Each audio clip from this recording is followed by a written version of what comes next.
si Shadrach, Meshach at Abednego nung sila ay susunugin sa isang pugon dahil ayaw nilang sumamba sa rebultong pinagawa ni Nebuchadnezzar, ay sa halip na matakot ay lalo pang lumakas. Noong sila ay paparusahan ng kamatayan sa pugon ng apoy, sabi nila kay Nebuchadnezzar sa Daniel 3:17-18, "Gawin ninyo kung iyan ang gusto ninyo. Ang Diyos na aming pinaglilingkuran ang magliligtas sa amin sa naglalagablab na pugon at mula sa inyong kapangyarihan. Kung hindi man niya kami iligtas, hindi pa rin kami maglilingkod sa inyong mga Diyos ni sasamba sa rebultong ginto na pinagawa ninyo." Sabi nila Shadrach, Meshach at Abednego ay kahit hindi sila iligtas ng Diyos mula sa apoy, ay hindi pa rin sila sasamba sa rebulto.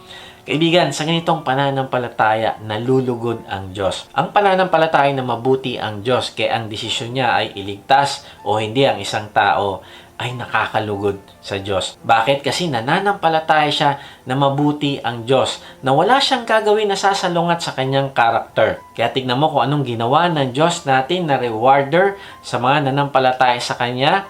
Matapos silang ihagi sa pugon ng apoy, sabi sa susunod na verse, "Nagtaka at biglang napatindig si Haring Nebuchadnezzar at tinanong sa kanyang mga tagapayo, 'Hindi ba 3 lamang ang inihagi sa apoy?'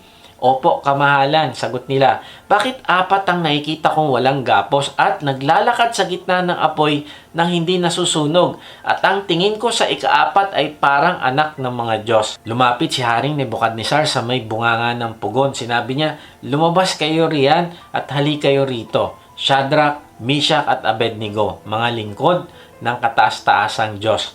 Lumabas nga silang 3 mula sa pugon at lumapit sa kanila ang lahat ng mga pinuno ng kaharian. Tinignan silang mabuti ng mga ito, ngunit wala man lang nakitang bakas ng apoy sa katawan ng 3. Hindi nasunog ni bahagyaman ang kanilang buhok at ang kanilang kasuotan. Hindi rin sila nag-amoy usok. Dahil dito sinabi ng hari, purihin ng Diyos ni Shadrach, Meshach at Abednego. Isinugo niya ang kanyang anghel upang iligtas sa mga lingkod niyang ito na ganap na sumasampalataya sa kanya. Hindi sinunod ng mga ito ang aking utos.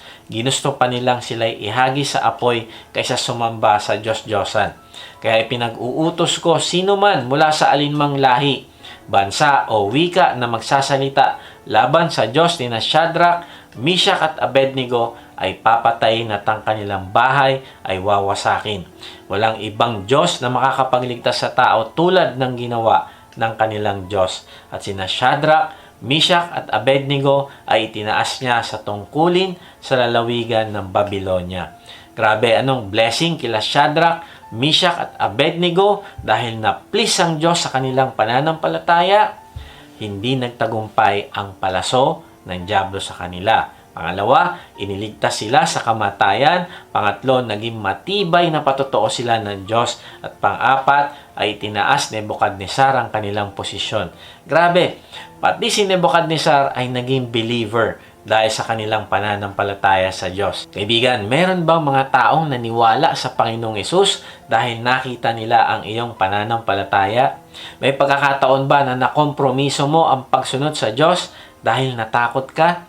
Ang pananampalataya mo ba ay gaya ng pananampalataya nila Shadrach, Meshach at Abednego na kaibigay o hindi ng Diyos ang iyong hinihingi ay magtitiwala ka pa rin sa Kanya? O kapag meron siyang hindi binigay sa iyo, sasabihin mo, hindi siya totoo at hindi ka na magtitiwala sa Kanya. Sabi ni Oswald Chambers, "Faith for my deliverance is not faith in God. Faith means whether I am visibly delivered or not, I will stick to my belief that God is love. There are some things only learned in a fiery furnace." Now, paano natin gagamitin yung ating pananampalataya bilang panangga? Una, put your belief in God's promises.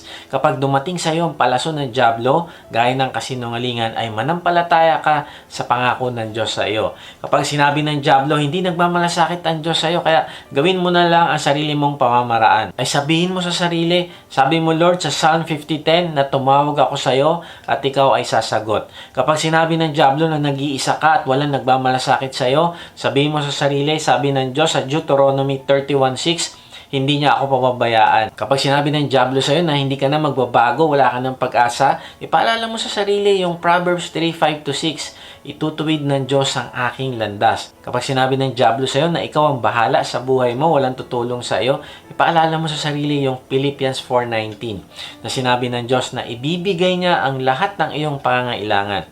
Pag sinabi ng dyablo sa iyo na mahina ka, paalala mo sa iyong sarili yung Isaiah 40:29 na nagbibigay ng kalakasan ang Diyos sa mga napapagod. Kapag sinabi ng dyablo na wala kang alam at wala kang magagawa, paalala mo yung pangako ng Diyos sa James 1:15 na kapag humingi ka sa Kanya ng karunungan, ay bibigyan ka niya. Kapag sinabi ng dyablo na hindi ka magkakaroon ng kapayapaan, magpakamatay ka na lang, ipaalala mo sa sarili yung pangako ng Diyos sa Philippians 4:7 na bibigyan niya ako ng kapayapaan.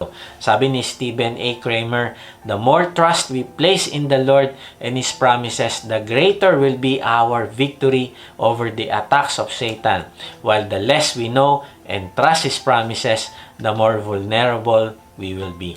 Pangalawa, believe that we are stronger together.